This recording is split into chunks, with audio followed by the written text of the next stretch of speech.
Good evening, guys. Welcome back to the channel. It's your boy Sly Geordie, and welcome back to F1 23 My Team Career Mode for the Canadian Grand Prix. And if you missed last episode, well, it was the Monaco Grand Prix, and we won. We actually dominated the Monaco Grand Prix, despite having a extremely worn ICE. And it just, I think it pointed out one of the biggest problems with the F1 game right now, and that is that the AI, I don't know, I can't really speak for other tracks, but I can speak for Monaco especially, around the wet, it's really bad.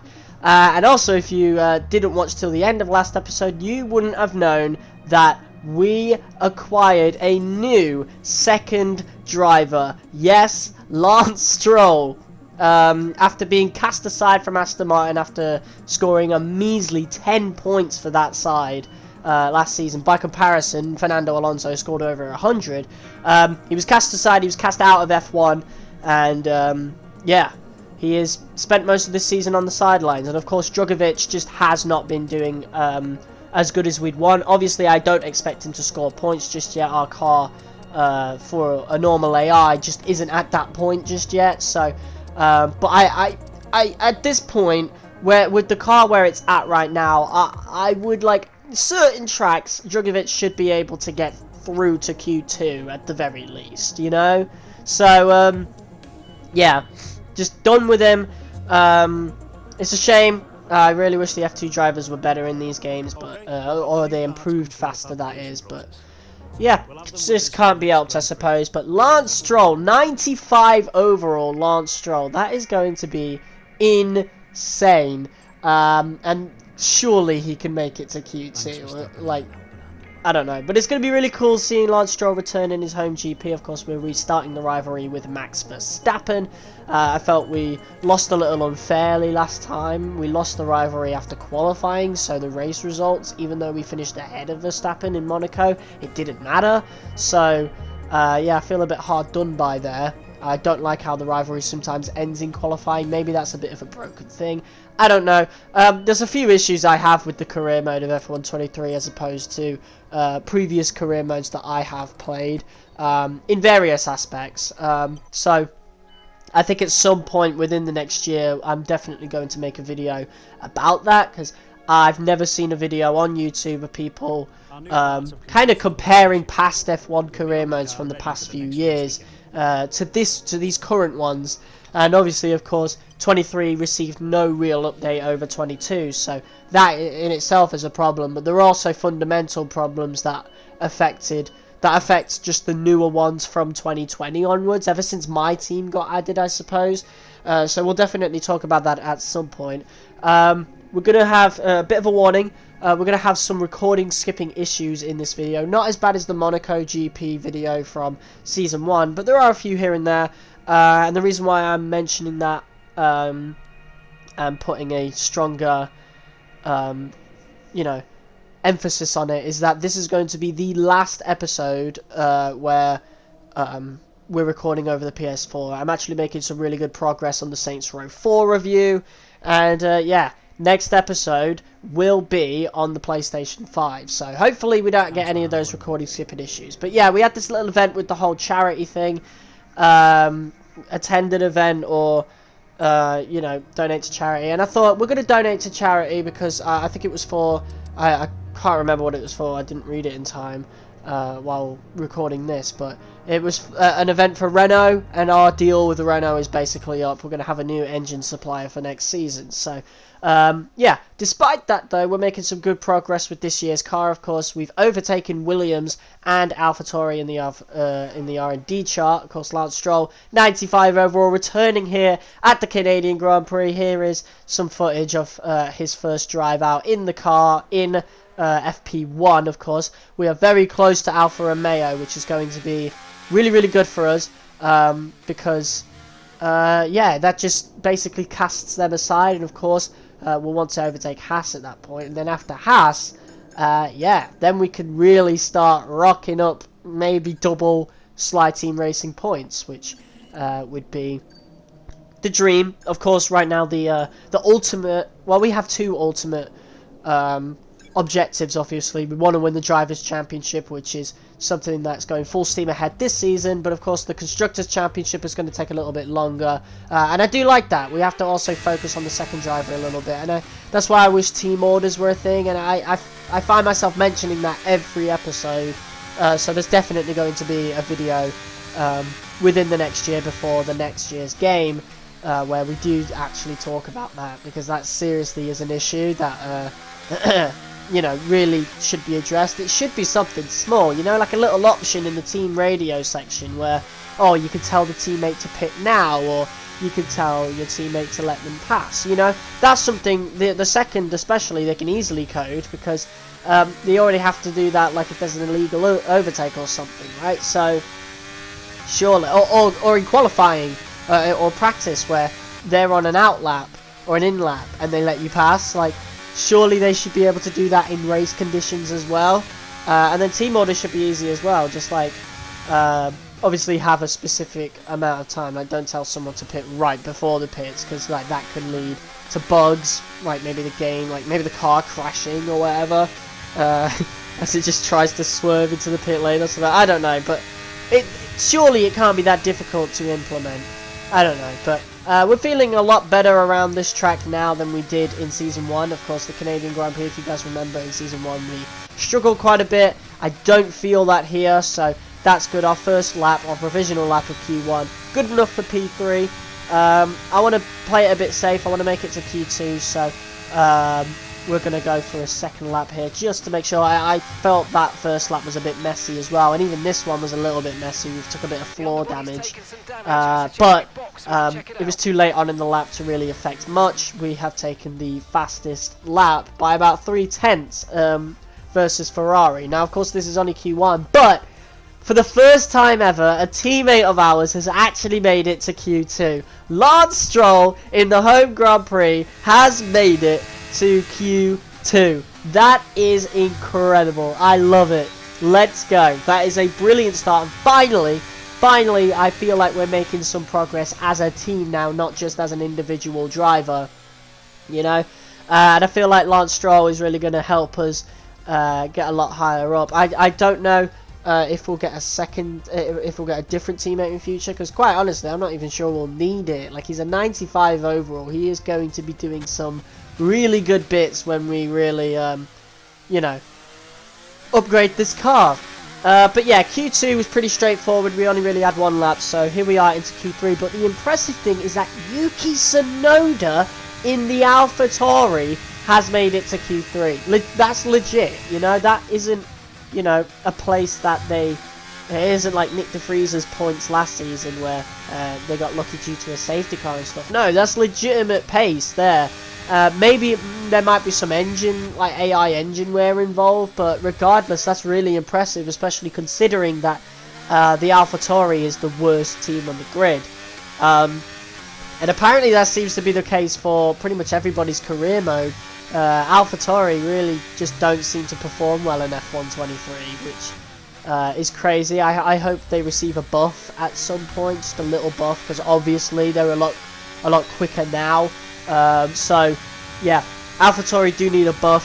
But yeah, this second lap of Q3 is a pretty big improvement so far, almost 0.3, a purple first sector. Carlos Sainz sets the fastest lap with a 1:10.3.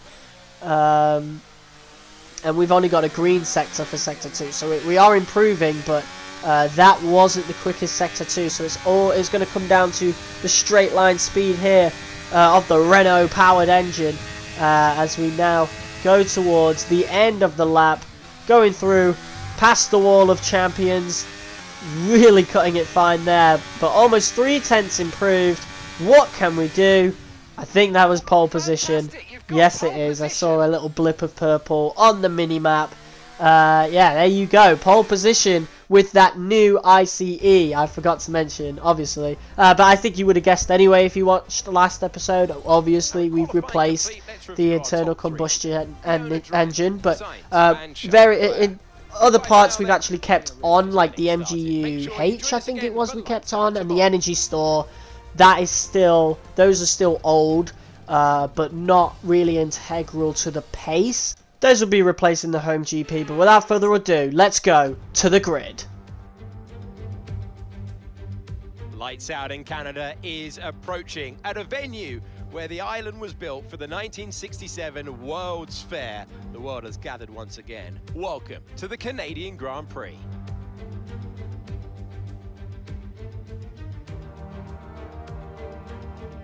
A 2.7 mile circuit peaking at around 190 miles per hour. There are 2 DRS zones, 14 turns, which conclude with the famous Wall of Champions, and many a car has found their race ending right there. Off the back of a fantastic qualifying session, it's time to see how our starting grid looks like for today's race. It's the owner-driver then in pole position. A very happy Carlos Sainz will start second. As we continue through the rest of the grid today, we have Leclerc, Verstappen, Gasly, Russell, Norris, Bottas, Oscar Piastri, Tsunoda, Ocon, Perez, Hamilton, Teo Porcher, Magnussen, Stroll, Liam Lawson, Albon, Hulkenberg, Joe, Sargent, and Nick de Vries. And now it's time to head down to the track. And we welcome Natalie Pinkham to the comment box once again. Nats, no weather issues to worry about. It is dry and glorious out there. Everyone can focus on the racing. Well, the regulations aren't new anymore, but the teams and the drivers are still coming to terms with them. I firmly believe it's also track specific. We've seen some wheel-to-wheel racing throughout the year. Some tracks lend themselves better to it than others. I'd like to see it at every race in the whole season. Is that too much to ask? Well, here we are. Pole position with the 2 Ferraris behind us. This is a pretty familiar set of circumstances here. Pretty similar, to China, the Chinese Grand Prix. For some reason, the fuel load was quite a lot. That would have made our car really heavy. But the strategy the engineers are recommending is hards to mediums, which will make us pretty quick in the second stint, but we're going to really struggle in the first stint. Regardless, I am going to trust the engineers. We're going to go on the hards because we know the MyTeam car is pretty good on the hards, so I feel quite confident. Right then, the formation lap is underway here in Montreal, a circuit where the cars take a physical battering and the pit and paddock facilities are cramped. But the atmosphere, as always, is great, and the race ahead has the potential to be a good one.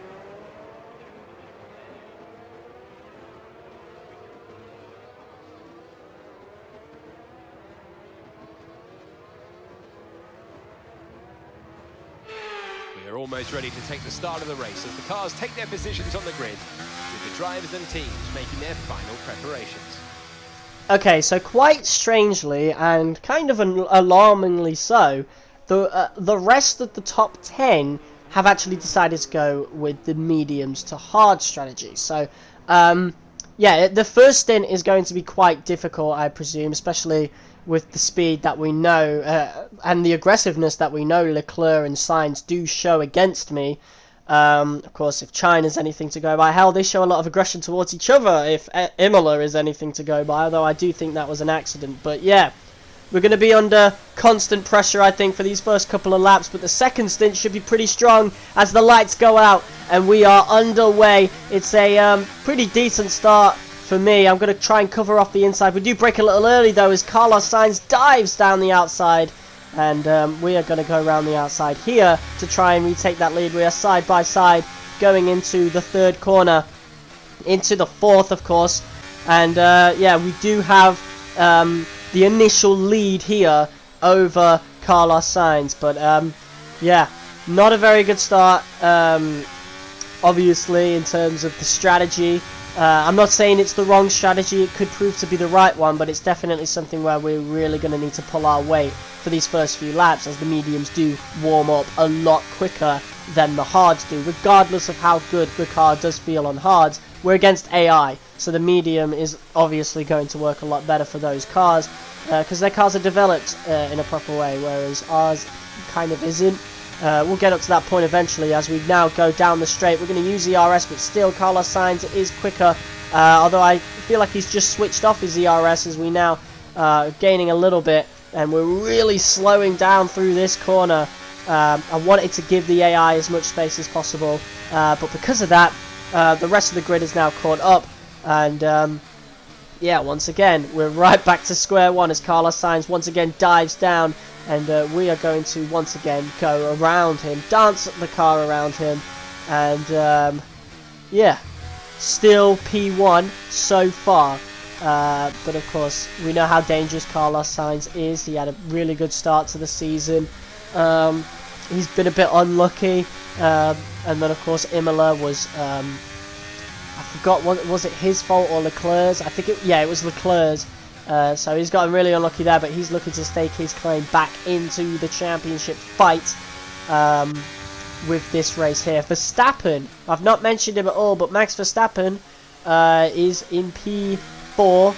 Of course, he's struggling a little bit. He seems to have lost a bit of pace as opposed to the Ferraris. So I'm wanting to see what's happening there. But Pierre Gasly flying high in the Alpine, P5. So the Renault engine seemed to feel pretty good around this track. Of course, we are only we're only one of 2 teams using the Renault engine right now, and after this season, Alpine will be the only ones. But once again, we do set the fastest lap, and we do manage to keep a gap on the Ferraris here until lap 6, of course, as Leclerc has overtaken Sainz. He's now going to get DRS.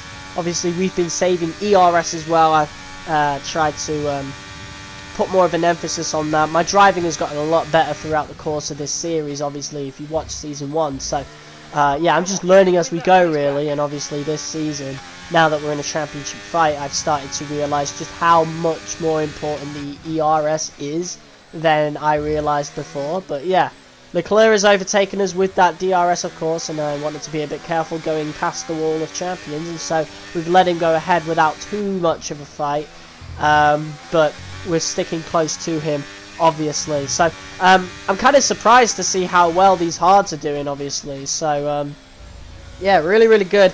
And I think that's maybe because we've just been so much more aggressive against these Ferraris. And maybe the Ferraris have been a bit aggressive towards each other and really overheated the mediums a little bit, worn them out a little bit more, and that's really helped us as we now get DRS on Charles Leclerc. And we use a bit of ERS to get past him. That is a smooth overtake, and yeah, a beautiful pass there as we reactivate DRS. But now Leclerc is looking to overtake us once again. Even though we do have DRS on, he has the slipstream, and so he's going to stick to us like glue, of course. So yeah, we really got to remain vigilant for that. But Carlos Sainz seems to have fallen back just a little bit, and now we're going to skip ahead to lap 9. Pretty much the same situation as there are now yellow flags. I don't know what's happening here, and there's the VSC. The VSC has been called, and yeah, our fuel mix was actually quite low, so I'm kind of glad that happened when it did, because I would have had to find out while, like pretty soon, while Leclerc was pretty close to us, which I wouldn't have liked. That would have meant we'd have fallen back, but yeah, I have no idea what happened there. Maybe a little bit of contact, maybe a car like drifted a little bit. I don't know what happened. I don't see anyone pitting, so it is what it is. But as the green flags go, the Ferrari take advantage. They kind of catch me napping here. I didn't activate ERS, and we're gonna have to get a little bit aggressive with Sainz here and try and maintain P2. But Leclerc is definitely taking P1 once again, and we are going to be the chaser once again. I'm sorry for that. I do have a cold. My voice might also sound a little bit different. I think this might be the 2nd or 3rd time this series. And by the way, we're not even halfway through season. Well, I think we're about halfway through season 2 now. So yeah, it's quite a lot. But this is the 2nd time this series that I've actually had a cold. So yeah, I've really got to watch my health a bit more, because yeah, it's only been since June that we've been doing this series, so a little bit worrying, but that's because I've been going out a lot more often than I used to, so maybe we'll put it down to that. And it's only a cold, so I'm not going to be too fussed. But now we're going to get the slipstream on Leclerc. We're going to make the overtake here, going down the inside. Leclerc wanted to keep the outside, of course, but yeah, a lot of professionalism between me and Leclerc as opposed to the battles we've had with Sainz and Verstappen. So yeah, that's lovely, honestly. Lovely to see, but maybe that's why Leclerc's not really in the championship. Well, I think he is in the championship fight, but he's fallen back quite a bit, especially after Imola. But yeah, there are yellow flags once again on lap 12 here. I don't know what it is. Maybe we're going to find out. As Verstappen has fallen back, I just realised he's out of the session. It's another... the woes for Red Bull continue as Max Verstappen has yet another engine failure. That is his second engine failure of the season. That is great news for us, by the way. Now we're going to extend our lead in the championship as long as we finish in the top 10. Like, we really not got to worry at all. That's lovely. So yeah, lap 13, we're going to pit, and I'm feeling really happy about this race now, you know, really confident. We could finish below Sainz, Leclerc, Norris, Gasly, Bottas, all them guys. Like, we could finish like lower top 10 and we'd still maintain the lead of the championship. Like, we've got no threats in this race now, championship wise. So at least not yet anyway. Obviously I want to keep going because we can't just let that happen, because then eventually Sainz, Leclerc, Perez, etc. they'll catch up, and then the championship battle gets harder. So we just got to keep it pushing.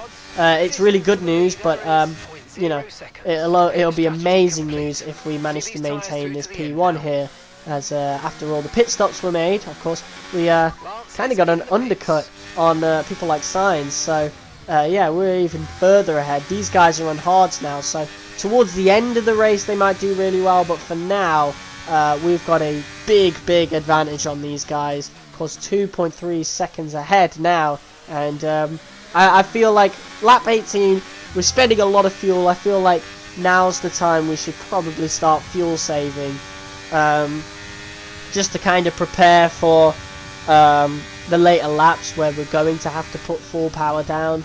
Well, we won't really need to if we were able to keep up at this pace, but yeah, it's better than, you know, running out of fuel towards the end of the race with you know, people behind, where people can easily catch up in the last couple of laps. So I don't want that to happen, so I'm going to let them catch up a little bit over these next couple of laps, and yeah, it'll be for all the better, as we have done that. We've saved quite a bit of fuel onto lap 22, and Leclerc has caught up. Sainz not necessarily, so we're going to have to keep an eye on that though, as Leclerc now tries to go down the inside. There's a little bit of contact made, which isn't good, and that's going to allow Carlos Sainz to actually catch up now. He's going to go down the left, Leclerc's down the right. We're now surrounded by the Ferraris, and I'm going to dive down the middle. When have you ever heard that sentence before? And really close to the wall. Very hard racing there, but we managed to keep P1. That was a beautiful move. Let's actually get another angle of that. Wow, absolutely no contact made through that hairpin. That was some beautiful racing right there, and that has allowed us to stay ahead in P1. But Carlos Sainz is now catching up. He's back into the fight. We're going to cover off the inside, really slow him down, because I know that him and Leclerc, obviously they're butting heads this season. They're both still technically in the championship battle pretty healthily. If me or Verstappen have one bad result, they'll catch up, and they are going to catch up with Verstappen. So I've really got to keep an eye on what's happening here. But yeah, so far so good as we go into the final lap now. One final defense is all we need to win the Canadian Grand Prix. So here we go.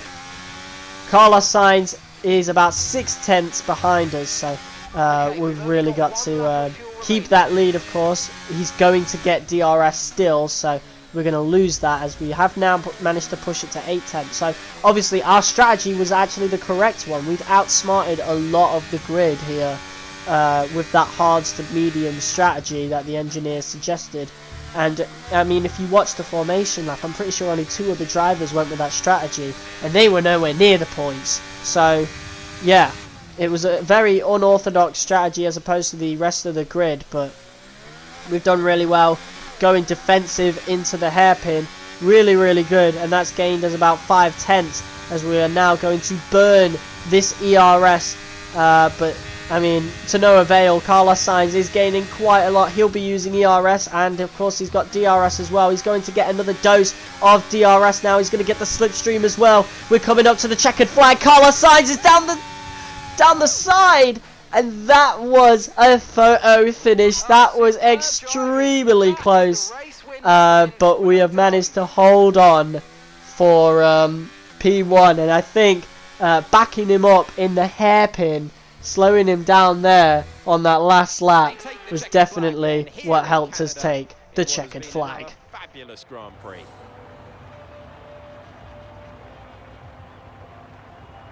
Natalie, fill us in. What was it that helped the team achieve their success today? Well, confidence breeds confidence. Success breeds success. They are very much enjoying a purple patch right now.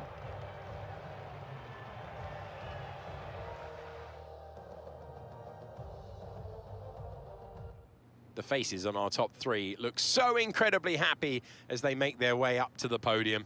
A much-deserved victory and a brilliant performance from them all.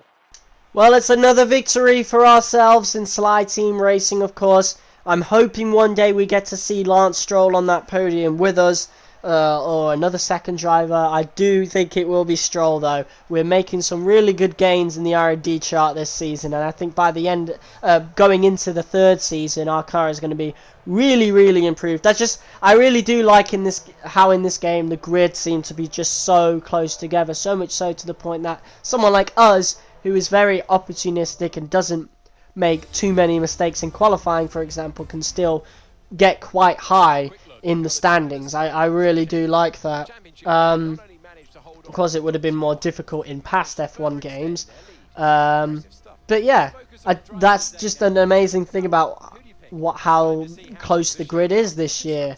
And yeah, a 41-point gap. And we're actually P3 in the standings now, tying with McLaren, of course. But this is amazing. P3 in the standings. I don't think we're going to keep that, however. I think we're only P3 because McLaren, obviously, they haven't been finishing too high. And Mercedes have just completely fell off at the beginning of the season. But Lance Stroll finishes P17, so he is a place lower than he qualified. But P17, like, that's a legitimate P17. That's not luck or anything. Like, he genuinely deserved that and kept that, and he's beating a lot of people that honestly you should expect to be in the cars that those guys are driving, like the Haas, the Alfa Romeo, etc. So Stroll will improve, or rather the car will improve, and that will allow Stroll, 95 overall Lance Stroll, to extract more from it and really kick off his redemption narrative after being cast aside by his father at Aston Martin, really, replaced by Théo Pourchaire, who was driver of the day, so that will definitely irk him a little bit, but we're giving Lance Stroll the means to go on, the means to get back to where he was before, and, well, perhaps better. We aim to be the best team on the grid, so, yeah, we'll see how events transpire, how things develop going into the next season, of course, in terms of the car. But of course, right now we've got to focus on our championship battle, and with a 41-point gap over Verstappen in second place, it's looking good. But of course, like Verstappen in real life, regardless of how far ahead we are, we need to keep pushing, because yeah, we don't want to take this for granted. We were lucky Verstappen's had those engine failures, and so yeah, we'll just have to see what happens. But guys, that concludes the this episode of F1 23 My Team Career Mode. If you guys liked it, be sure to hit that like button as hard as you possibly can. Comment, share, and subscribe. Next episode will be the home GP, the British Grand Prix. So I'm really looking forward to that. Anyway, guys, I'll see you soon. Peace!